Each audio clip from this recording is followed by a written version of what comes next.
Olá, queridos, estamos aqui para mais um momento de reflexão, momentos especiais que o Senhor tem nos transmitido graça, o Senhor tem nos transmitido conhecimento na palavra, momentos preciosos onde o Senhor fala conosco de uma forma clara, seria um tipo de rascunho, é aquilo que o Espírito Santo me dá e que eu passo para vocês aqui a cada vez que Ele me entrega algo para falar com vocês. Eu agradeço a cada irmão, cada irmã que tem compartilhado os vídeos, que tem alcançado outras vidas, que sempre me pedem, pastor, não tem vídeo novo hoje? E eu tenho realmente enfrentado isso como um ministério, como um desafio, porque eu sei que tudo aquilo que nós fazemos para Deus, nós colheremos muitos frutos. Amém? Hoje eu quero meditar com você acerca da morte de Absalão. Na nossa última mensagem, nós falamos acerca do amor do pai, né? O amor que Davi teve por Absalão, ao ponto de pedir que tratassem com brandura o jovem Absalão. Mas como a Bíblia também nos ensina, tudo aquilo que o homem semear, ele vai colher. É uma promessa de Deus, é um aviso de Deus, é algo que Deus não volta atrás, que ele não revoga. E infelizmente Absalão veio colher a sua morte porque ele não se arrependeu do seu pecado, ele continuou obstinado em destruir o seu próprio pai, Davi. E a Bíblia fala então, em 2 Samuel capítulo 18, versículo 9, acerca da morte de Absalão, que diz: Indo Absalão montado no seu mulo, encontrou-se com os homens de Davi. Entrando o mulo debaixo dos ramos espessos de um carvalho, Absalão, preso nele pela cabeça, ficou pendurado entre o céu e a terra, e o mulo que ele montava passou adiante. Então houve um encontro neste momento, né? Porque nós vimos no último momento de reflexão que os homens de Davi derrotaram os homens de Absalão. E a Bíblia fala que, na verdade, foram 20 mil homens do exército de Absalão que foram mortos, mais pelo bosque do que pela espada. Por quê? Porque a geografia do bosque, ela era uma geografia muito densa, a floresta era muito densa.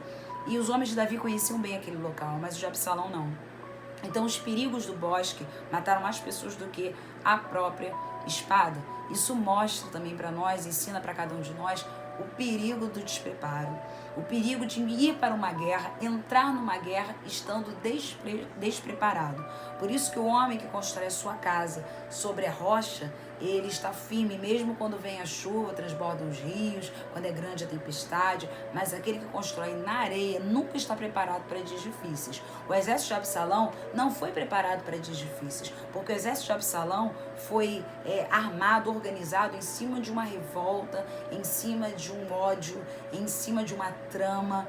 Então não foi um exército preparado na palavra, não foi um exército preparado por um homem experiente e cheio do Espírito Santo. Isso é muito importante. Não entre em guerras desnecessárias, não entre em guerras onde você não está preparado para elas. Amém? Até na tua vida ministerial. Só entre em guerras que o Senhor te confia, que o Senhor te permite entrar. Não entre em guerras que não são tuas. Isso é muito importante. Não entre em guerras que não são tuas. Então eu quero aqui continuar lendo com você o versículo 9, porque naquele momento, quando Absalão estava no seu mulo, ele se encontra com os homens de Davi que tinham acabado de vir de uma guerra com os valentes também de Absalão. A Bíblia não chama de valentes, né? Mas chama ali do exército de Absalão. Os valentes eram os de Davi, porque na verdade valente é aquele que é encorajado, é aquele que tem nome. A palavra valente aqui, ela engloba muitas outras características que os homens de Absalão não possuíam. Então, quando aquele mulo vê o exército de Davi, provavelmente se assusta, corre para baixo de um carvalho muito denso e a cabeça de Absalão ficou presa no carvalho, ao ponto que Absalão ficou entre o céu e a terra. O que eu quero chamar a atenção aqui para duas coisas. Muitas pessoas dizem que Absalão ficou preso pelos cabelos. Não foi, ficou preso pela cabeça. A cabeça de Absalão, então, até pela geografia do local e pelo tipo de árvore que é o carvalho, ele ficou preso como se fosse uma forquilha ali entre dois galhos de árvore. Então não foi pelos cabelos, foi pela cabeça, diz a Bíblia. Ele ficou preso ali pela cabeça, mas ele não morreu naquele momento. Muitas pessoas dizem que Absalão morreu no momento em que ficou preso entre o carvalho, com a sua cabeça ali entre os galhos do carvalho, mas não foi isso. A Bíblia diz que ali ele ficou preso com a sua cabeça, pendurado entre o céu e a terra, porque o mulo passou adiante.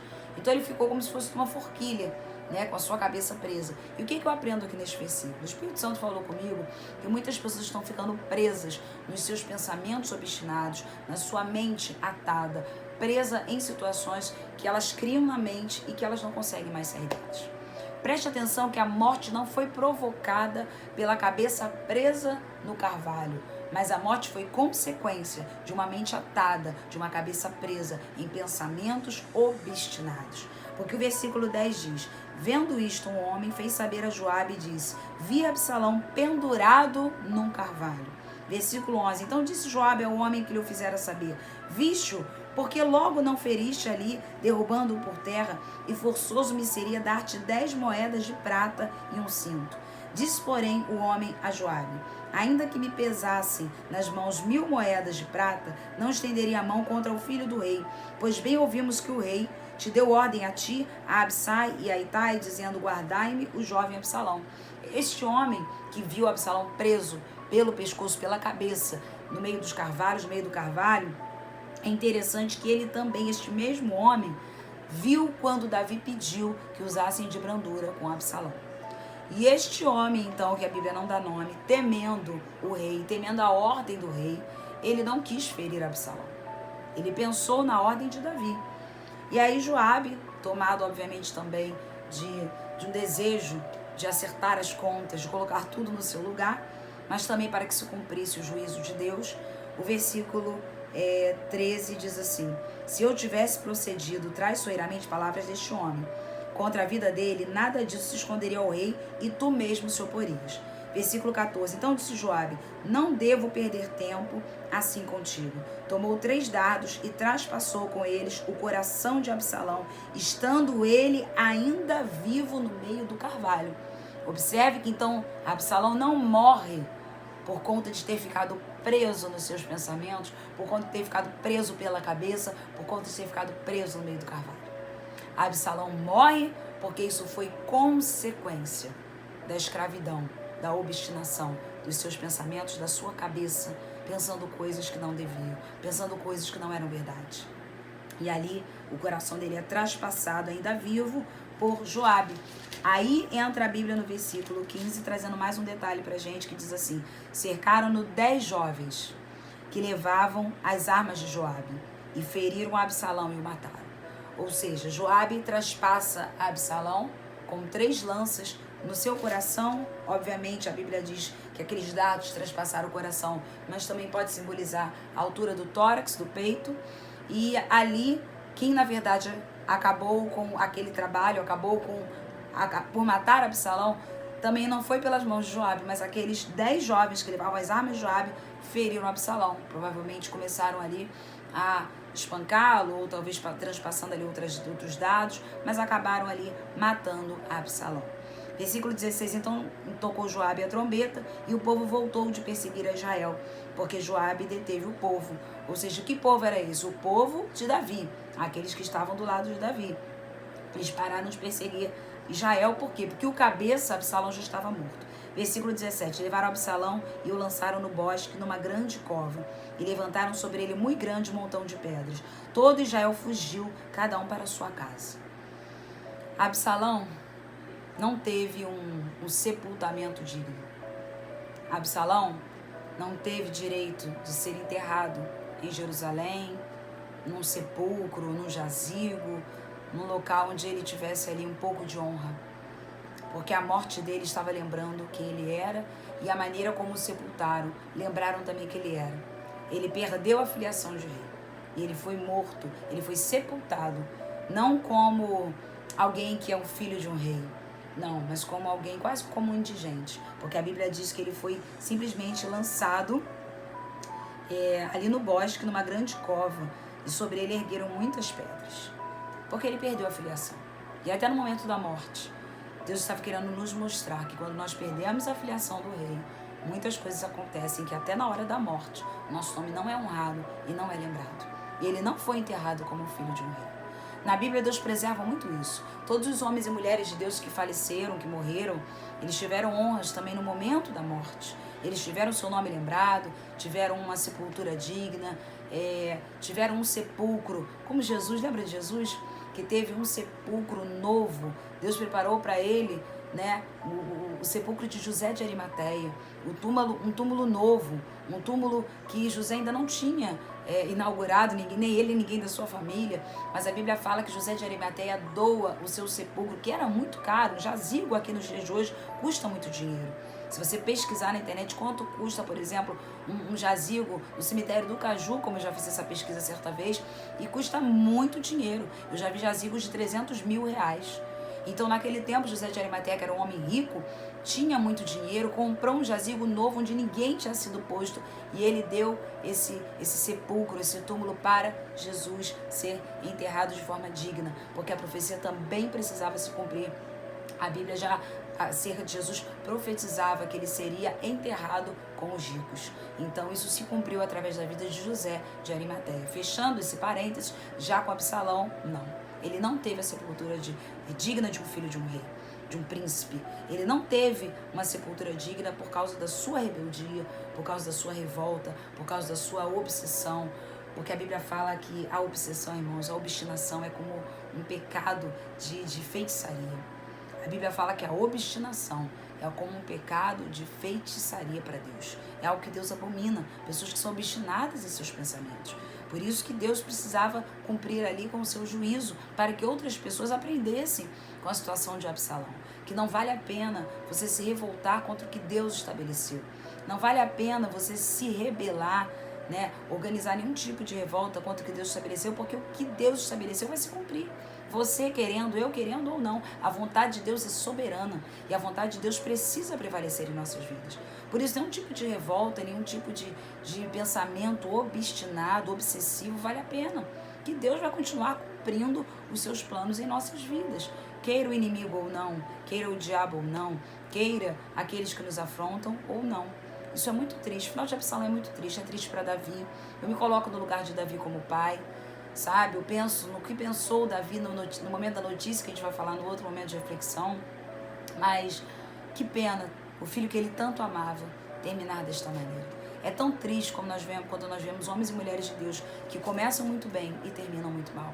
Lembra de Salomão? Outro filho de Davi? Começou tão bem, pedindo a Deus sabedoria, mas terminou mal. Na sua velhice ele esqueceu do Senhor, se prostituiu, né, com outros deuses, casando com mulheres que não pertenciam ao povo de Israel. E ali ele entrou verdadeiramente ladeira abaixo.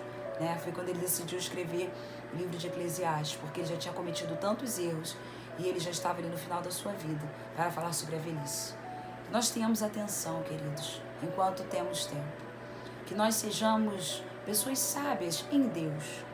Que nós nunca nos levantemos contra aquele ungido ou ungida do Senhor, porque a mão do Senhor pesa. A mão do Senhor faz justiça. Eu quero finalizar com o versículo 18, que diz: ora, Absalão, quando ainda vivia, levantara para si uma coluna, porque ele queria que seu nome fosse lembrado, né? Levantara para si uma coluna que está no vale do rei. E esse rei está com letra maiúscula. Porque dizia: filho nenhum tenho para conservar a memória do meu nome. E deu o seu próprio nome à coluna, pelo que até hoje se chama o monumento de Absalão.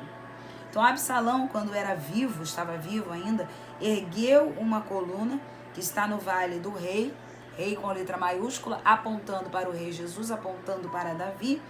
E ele dizia: não tenho filho, então, para conservar a memória do meu nome, porque Absalão não tinha filhos. Então ele decide levantar uma coluna ao seu próprio nome. Olha que homem soberbo, que homem altivo, que homem presunçoso era Absalão. Levantou uma coluna e que até hoje se chama Monumento de Absalão. E foi exatamente assim que o enterraram. Lançaram sobre ele um montão de pedras. Porque ele não fez um nome lembrando o nome dele, um monumento lembrando o nome dele. No momento da sua morte, ergueram várias pedras para que o nome dele agora fosse lembrado de outra forma. Ou seja, nenhum tipo de revolta, nenhum tipo de rebelião vale a pena. A rebelião como pecado também de feitiçaria, assim como a obstinação. E a Bíblia vem falando muito sobre esse assunto. Não se rebele contra a vontade de Deus. Não se rebele contra os propósitos de Deus. Não se rebele contra pessoas, vidas que Deus levantou, até mesmo como autoridade sobre a tua vida. Porque Deus é quem trata com cada uma delas. E Deus vai realmente hoje se levantar em teu favor. Vai defender a tua causa. E a morte de Absalão fica para nós como ensinamento. que não vale a pena se rebelar contra os planos e os propósitos divinos. Amém? Eu quero orar por você, abençoar a tua vida neste momento. Pai, em nome de Jesus. Aqui estão as vidas que estão vivendo momentos difíceis, atravessando momentos onde verdadeiramente estão sofrendo pressões, estão sofrendo grandes enfrentamentos, mas hoje, levanta-te, Senhor, como tu se levantaste a favor de Davi e contra esta revolta, esta rebelião de Absalão. Levanta-te e dá vitória ao teu povo, à tua igreja, que haja paz nos corações agora, que cesse toda a guerra, que haja paz em cada vida que está ouvindo essa mensagem, onde este vídeo chegar, que ele chegue junto com a tua paz. Como eu recebi mensagem de vidas dizendo: pastora, como foi importante aquele vídeo, como Deus acalmou meu coração, como Deus falou comigo, que vidas agora sejam tocadas, curadas, libertas, e que o poder do teu Santo Espírito venha sobre elas, em nome de Jesus. Amém e amém. Eu quero liberar sobre você, como eu costumo dizer aqui, a bênção de Arão, que se encontra lá em Números capítulo 6, versículo 22. Disse o Senhor a Moisés: fala a Arão e a seus filhos, dizendo: assim abençoareis os filhos de Israel e direi-lhes: o Senhor te abençoe e te guarde. O Senhor faça resplandecer o rosto sobre ti e tenha misericórdia de ti.